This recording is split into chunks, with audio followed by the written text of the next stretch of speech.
Alright, silly people, here's the situation. We have the same two matrices from before, big A and little a, from the last problem. But then Griffiths gives us a couple of vectors, little a and little b, which we are going to do various things to. Um, the first thing he wants us to do is multiply big A with little a. So it's a matrix times a column vector, um, which is going to result in a column vector. Every element of the resultant column vector is going to be the dot product of the given row with little a.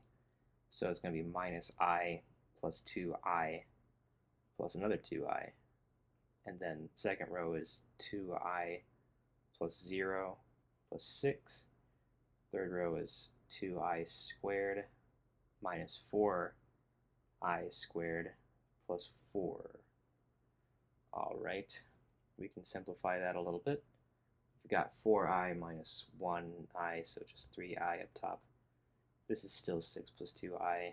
We've got 4 minus 2 plus 4, so 6.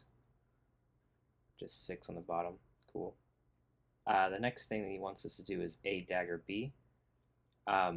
So A dagger is just going to end up being the complex conjugate of A as a row vector rather than a column vector. And then little b is what little b is. And then whenever you have a row vector times a column vector like this, the result is going to be a scalar because it's just going to be a dot product. So it's minus I times 2 makes minus 2I.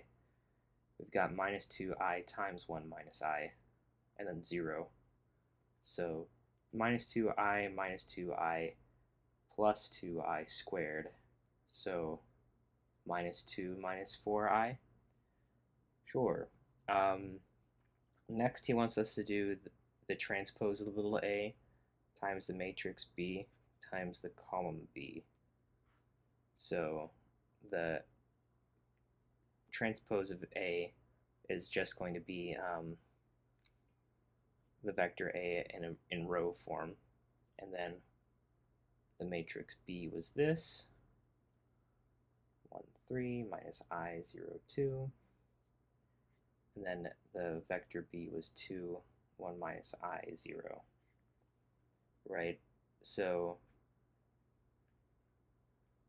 you can actually do this in multiple different orders, but I'm going to just do the matrix multiplied by little b first of all.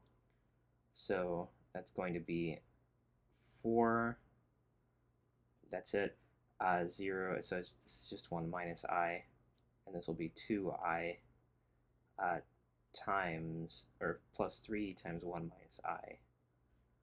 Cool. We need to simplify that though.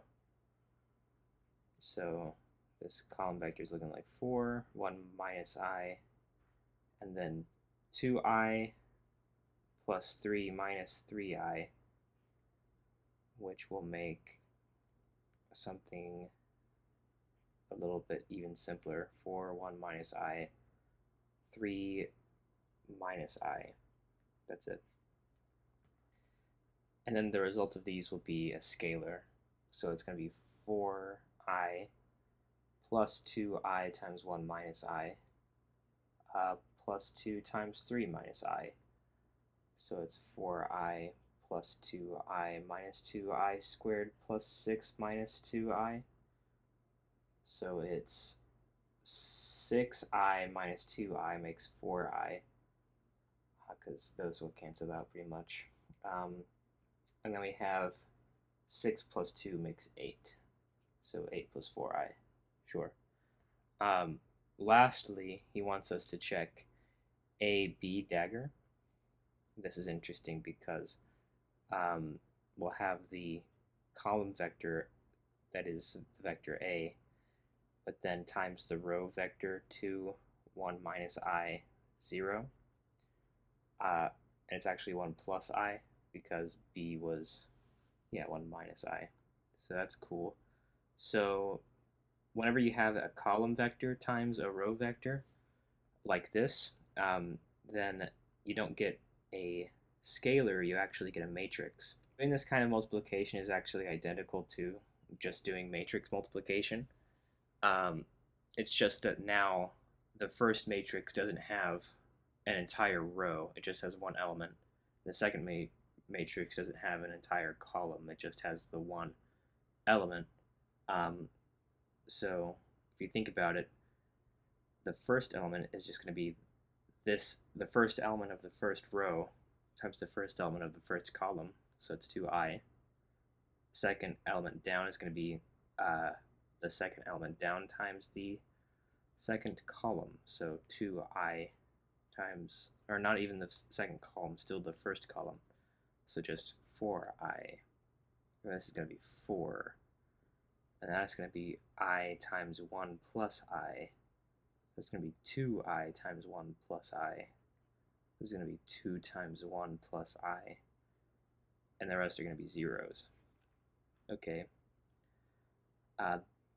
There's probably a way to simplify this, make it look a little bit nicer. So we've got I plus I squared, 2i plus 2i squared, 2 plus 2i, 0, 0, 0, which makes 2i, 4i, 4i minus 1, 2i minus 2, and 2 plus 2i, and then zeros. Okay.